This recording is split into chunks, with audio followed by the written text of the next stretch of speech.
नमस्कार दोस्तों, आप सभी का स्वागत है कहानी आपकी और मेरी ग्रहों की जुबानी यूट्यूब चैनल के ऊपर में। इसमें आज जो हम लोग बात करने वाले हैं, कुंभ लगने के लिए बात करने वाले हैं। कैसा रहेगा कुंभ लगने के लिए? फरवरी का महीना देखिए। कुंभ लगने के लिए अगर आप देखें तो शनि आपके फर्स्ट हाउस में आ रखे हैं।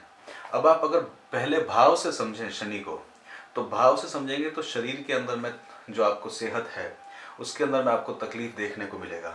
परंतु अगर आप इस तरह से देखें कि शनि जो है अपनी ही राशि के अंदर में, त्रिकोण के अंदर में है, तो लाभ लेके आते हैं। आपको जीवन के संघर्षों के लिए तैयार करने का कार्य जो है वो कुंभ लग्न के जातकों को भी देखने को मिल रहा होगा। मन में जो है, मस्तिष्क में जो है एक तरह का अधूरापन या सेटिस्फेक्शन जिसे कहा जाता है, उसको पाने की चाहत अभी आपके दिमाग में चल रही होगी। और यहीं पे आप देखेंगे कि जब सूर्य जो है वो 13 फरवरी को आपके फर्स्ट हाउस में आ चुके होंगे। शनि और सूर्य साथ में चल रहे हैं, तो सूर्य जो है वो पहले घर के अंदर में उच्च के होते हैं, शनि की राशि के अंदर में है। यहाँ पे आप चीज़ों को ठीक करने का, अपने मान सम्मान के प्रति, अपने ईगो के प्रति, स्वाभिमान के प्रति आपकी जो है वो एक संघर्ष यानी कि लड़ाई आपके प्रति आपको मस्तिष्क में चलते हुए दिखेगी। राहु जो है वो सेकंड हाउस में चल रहे हैं, तो जो कुछ भी आप कम्युनिकेट करेंगे इस समय में आपके मुंह से झूठ निकल सकता है, इसलिए सावधान रहिएगा। वो झूठ आपको तकलीफ दे भी हो सकता है। यहाँ पे आप देखेंगे कि बुध जो है वो पंचमेश के स्वामी है, वो आपके व्यय स्थान में गए हुए हैं। तो बुध के उपाय करिएगा, गजानन जी या गणेश जी के मंदिर अवश्य जाइएगा, गणेश जी से प्रार्थना करिएगा कि वो आपके व्यय और आपके खर्चों को कम कर सके। क्योंकि एक तो पंचमेश जो है वो 12वें स्थान में, दूसरा जो है बुध आपके लिए छठे अष्टम स्थान के स्वामी भी हैं। तो आपको इनलॉज की तरफ से दो जगह से फायदा मिलता है, इनलॉज में आपको डबल बेनिफिट मिलता है, और वहां पे बुध आपके 12वें स्थान में गए हैं। तो एक तरह का राजयोग यहाँ पे बना हुआ है। जो लोग भी ज्योतिष वगैरह को समझते हैं, जानते हैं, वो जानते हैं कि छठे अष्टमेश जो है 12वें में गया, तो वहां पे उसको लाभ देखने को मिलता है, अचानक धन प्राप्ति के भी लाभ और सौभाग्य मिलते हैं। बाहर के विदेश से कनेक्शन होने का फायदा भी देखने को मिलता है। यात्राओं में, गाड़ियों पे थोड़ा सा ध्यान, सावधानी पूर्वक चलना चाहिए। और बुध जो है वो स्किन रिलेटेड प्रॉब्लम होते हैं, तो उनको भी ध्यान पूर्वक देखना चाहिए। उसके बाद आप शुक्र को देखेंगे तो शुक्र जो है वो आपके लिए अभी शनि की राशि में चल रहे हैं, मित्र की राशि में चल रहे हैं। शुक्र आपके लिए कारक ग्रह है, तो विदेश जाने का मौका आपको मिल सकता है, विदेश से आपको फायदा हो सकता है, और विदेश के अंदर में आपकी प्रॉस्पेरिटी बढ़ सकती है। शुक्र 12वें स्थान में राजयोग बनाते हैं, प्रमोशंस वगैरह को लेके आते हैं जीवन के अंदर में, और गाड़ी, बंगला, जो कुछ भी राशि व्यवहार आप देखते हैं, तो शुक्र का फायदा आपको देखने को मिलेगा। अगर आपको नहीं मिल रहा है बेनिफिट, तो आप जरूर शुक्र का उपाय करवाइएगा। शुक्र के उपायों के अंदर में छोटे बच्चियों को आप दान दे सकते हैं, कन्या दान कर सकते हैं। कन्या दान के अंदर में अपना कुछ पैसा दे सकते हैं, जिससे आपको बेनिफिट मिलेगा और शुक्र आपके प्रबल होंगे, और आपके राजयोग में जो रुकावटें आ रही हैं उसको वो पूरा करते हुए जाएंगे। मंगल का बात करते हैं। मंगल आपके लिए अब दिग्बली हो चुके हैं, 10वें अपने 12वें स्थान में चल रहे हैं। अब आपके लिए क्या है कि कुंभ लग्न के जातकों के लिए रिलेशंस को बहुत इंपॉर्टेंट आप लोग मानते हैं। इसका रीजन एक ये है कि आपका रिलेशनशिप्स यानी कि दोस्ती को आप बहुत महत्वपूर्ण अपने जीवन के अंदर में एक देते हैं, क्योंकि बुध गुरु की राशि आपके 11वें स्थान में आती है, और गुरु जो है इस समय में आपके पराक्रम स्थान में चल रहे हैं, तीसरे स्थान में चल रहे हैं। तो यहाँ पे आप अपने रिलेशंस को मेंटेन करने का कोशिश करेंगे, छोटे भाई बहनों से तालमेल बैठाने का कोशिश भी कर सकते हैं। गुरु अगर आपके कुंडली में, खुद की कुंडली में अगर खराब स्थिति में है, तो यहाँ पे आप देखेंगे कि आपको जो है कान के अंदर में बीमारी हो सकती है, कान के अंदर में पस पड़ना या इस तरह की बीमारियों का आपको सामना देखने को पड़ सकता है। और यहाँ पे आप देख सकते हैं कि आपके नौकर आपको परेशान कर सकते हैं। अगर जो आपके सबॉर्डिनेट्स हैं, अगर वो आपको परेशान कर रहे हैं, तो उसमें गुरु का उपाय आप इस समय अवश्य करिएगा। विद्रोह देखने को मिलेगा, जिनको आपने अपने हाथों से बड़ा किया है वो आपको विद्रोह करते हुए दिखेंगे, तो कुंभ, तो उसमें गुरु की उपासना देखने को मिलेगी।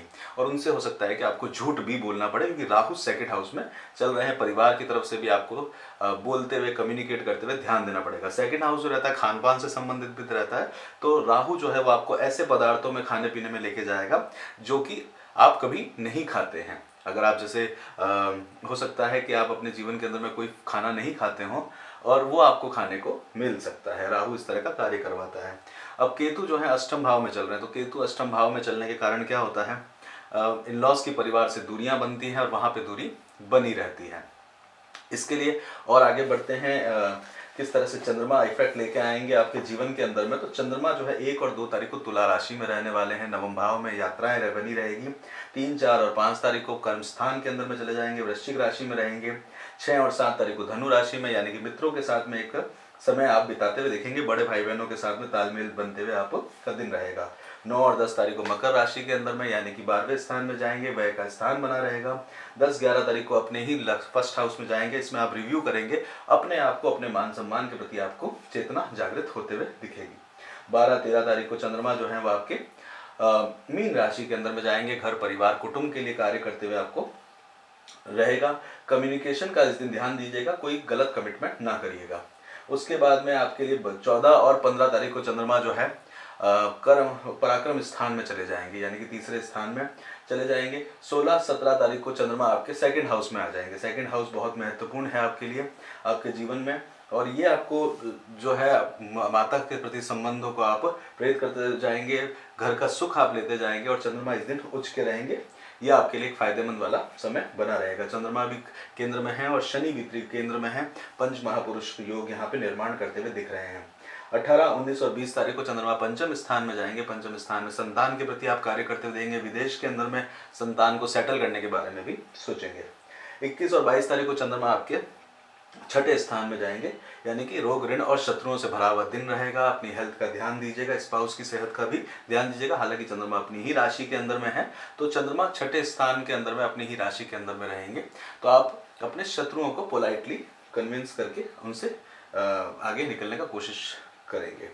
उसके बाद में चंद्रमा जो है 23, 24 और 25 तारीख को आपके लिए सप्तम स्थान में जाएंगे। स्पाउस के लिए आपका ये दिन बना रहेगा, काम के कर्म क्षेत्र के अंदर में आप प्रोग्रेस करते हुए दिखेंगे, और साथ में अगर किसी तरह का लिटिगेशन वगैरह है तो उसके अंदर में भी सफलता होते हुए आपको दिखेगी। 26-27 तारीख को चंद्रमा अष्टम भाव में जाएंगे। अष्टम स्थान के अंदर में लॉस के परिवार के अंदर में जाने का मौका मिलेगा आपको, और किसी तरह का डिटैचमेंट भी हो सकता है या वहाँ से कोई खबर भी आपको आ सकती है, जिसके कारण आपको सावधान रहने की जरूरत है। 28 और 29 तारीख को चंद्रमा आपके नवम स्थान में जाएंगे। नवम स्थान आपके लिए बहुत महत्वपूर्ण है, आपको लंबी यात्राओं पे भी लेके जा सकता है, और आपके भाग्य का दिन बना रहेगा। शुक्र जो है नवम स्थान के स्वामी, भाग्य का स्थान है, वो इस समय में वह स्थान में बना हुआ है और राजयोग बनाए हुए हैं, तो उसका फायदा अवश्य उठाइएगा। हेल्थ के लिए ध्यान देने की आवश्यकता रहेगी। शनि लग्न के अंदर में बैठे हुए हैं।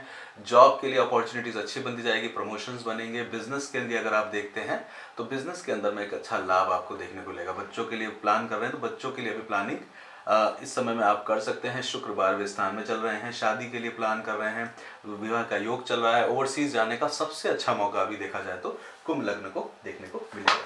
तो बिल्कुल राजयोग बना हुआ है आपके कुंडली में, आप उसका आनंद लीजिएगा।